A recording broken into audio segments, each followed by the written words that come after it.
Assalamualaikum teman-teman, welcome back to my YouTube channel. Perkenalkan, nama saya Kamala Dewi Kencana dengan NPM 101211137 dari kelas 6 Manajemen. Pada video kali ini, saya akan memaparkan materi komunikasi bisnis tentang bahasa dan pesan dalam komunikasi bisnis. Komunikasi bisnis yang efektif yaitu dengan kemampuan berbahasa, baik menulis maupun berbicara. Bahasa memiliki peran menciptakan dan bertukar makna antara satu orang dengan yang lain, serta untuk mempengaruhi persepsi dan interpretasi orang lain terhadap makna yang ingin disampaikan oleh pembicara. Bahasa dalam komunikasi bisnis terbagi menjadi 5 bagian, yaitu yang pertama bahasa lisan, yang kedua bahasa tulisan, yang ketiga bahasa nonverbal, yang keempat pesan langsung, dan yang terakhir adalah pesan tidak langsung. Yang pertama ada bahasa lisan. Bahasa lisan adalah bahasa yang digunakan secara lisan, seperti percakapan atau presentasi. Bahasa lisan sangat penting dalam situasi bisnis seperti negosiasi atau rapat. Contoh penggunaan bahasa lisan dalam komunikasi bisnis adalah ketika mengadakan rapat dengan mitra bisnis untuk membahas proyek yang sedang dikerjakan. Dan contoh yang kedua adalah ketika berbicara dengan pelanggan melalui telepon untuk memberikan informasi tentang produk atau layanan. Yang kedua ada bahasa tulisan.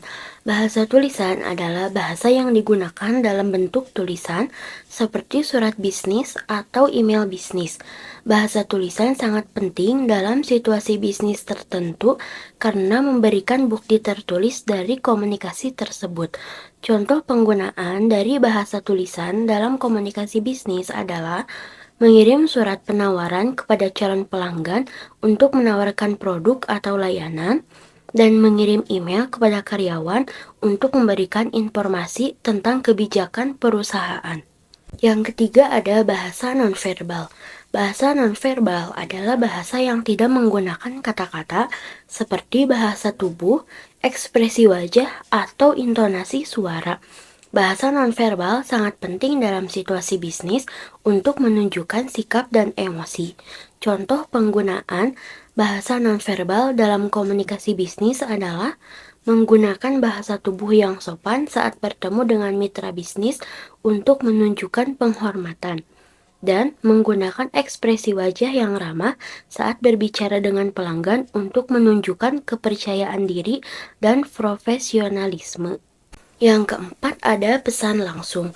Pesan langsung adalah pesan yang disampaikan secara langsung kepada seseorang, seperti percakapan atau presentasi. Pesan langsung sangat penting dalam situasi bisnis yang memerlukan respon cepat. Contoh penggunaan pesan langsung dalam komunikasi bisnis adalah ketika memanggil karyawan ke ruang rapat untuk memberikan instruksi secara langsung, dan menghubungi mitra bisnis melalui telepon untuk meminta persetujuan. Dan yang kelima atau yang terakhir ada pesan tidak langsung. Pesan tidak langsung adalah pesan yang disampaikan melalui media seperti surat atau email. Pesan tidak langsung sangat penting dalam situasi bisnis yang memerlukan dokumentasi tertulis atau bukti tertulis dari komunikasi. Contoh penggunaan pesan tidak langsung dalam komunikasi bisnis adalah mengirim surat penawaran kepada calon pelanggan untuk menawarkan produk atau layanan, dan mengirim email kepada karyawan untuk memberikan instruksi tertulis. Setelah mengetahui 5 jenis bahasa dan pesan dalam komunikasi bisnis, selanjutnya mari kita bahas tentang cara membuat pesan yang efektif. Untuk membuat pesan yang efektif dalam komunikasi bisnis, ada beberapa hal yang perlu diperhatikan. Antara lain, yang pertama, klarifikasi tujuan sebelum membuat pesan.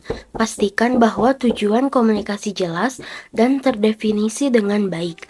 Hal ini akan membantu memastikan pesan yang disampaikan sesuai dengan tujuan yang ingin digapai. Cara efektif membuat pesan yang kedua adalah pilih bahasa yang sesuai, yang tepat untuk situasi dan pihak yang terlibat dalam komunikasi bisnis. Hindari bahasa informal dan gunakan bahasa yang profesional dan sopan. Dan yang ketiga yaitu gunakan bahasa yang mudah dipahami. Pastikan pesan yang disampaikan mudah dipahami oleh pihak yang menerima pesan. Dalam hal ini, hindari penggunaan bahasa teknis atau bahasa yang terlalu rumit, karena itu akan sulit dipahami oleh orang yang menerima pesan. Dan yang keempat yaitu sampaikan informasi dengan jelas dan tepat. Pada langkah ini, gunakan kalimat yang singkat dan padat, dan hindari penggunaan kalimat yang terlalu panjang dan ambigu. Selanjutnya, yang kelima adalah berikan konteks yang cukup dalam pesan yang disampaikan, seperti latar belakang atau alasan dibalik pesan tersebut dibuat. Hal ini akan membantu pihak yang menerima pesan untuk memahami maksud dari pesan tersebut. Dan cara yang efektif dalam membuat pesan yang terakhir adalah berikan tindakan yang jelas dalam pesan yang disampaikan. Di dalamnya terdapat instruksi yang spesifik dan jelas tentang apa yang diharapkan dari pihak yang menerima pesan. Setelah mengetahui 5 jenis bahasa dan pesan dan cara membuat pesan yang efektif, selanjutnya ada tips untuk komunikasi bisnis yang lebih efektif. Yang pertama, pastikan bahwa pesan yang disampaikan selalu fokus pada tujuan komunikasi.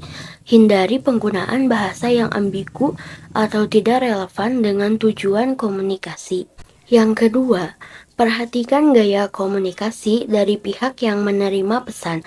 Sesuaikan gaya komunikasi kita agar lebih efektif dan dapat dipahami oleh pihak yang menerima pesan. Tips yang ketiga dalam berkomunikasi yang baik adalah gunakan contoh dan ilustrasi untuk membantu menjelaskan pesan yang disampaikan. Hal ini dapat membantu pihak yang menerima pesan untuk memahami pesan dengan lebih baik. Cara berkomunikasi yang baik yang keempat adalah perhatikan waktu dan tempat komunikasi bisnis. Pastikan bahwa waktu dan tempat yang dipilih tepat untuk tujuan komunikasi dan tidak mengganggu kegiatan bisnis lainnya. Yang selanjutnya yaitu berikan respon yang cepat terhadap pesan yang diterima. Hal ini akan membantu membangun hubungan yang baik dengan pihak lain dan juga memastikan bahwa komunikasi berjalan dengan lancar. Dan untuk tips yang terakhir yaitu berikan penghargaan kepada pihak yang memberikan kontribusi atau memenuhi kebutuhan bisnis. Hal ini akan membantu membangun hubungan yang baik dan memperkuat kerjasama dalam bisnis. Mungkin itu saja yang bisa saya sampaikan dalam video kali ini. Mohon maaf bila ada salah-salah kata. Wassalamualaikum warahmatullahi wabarakatuh.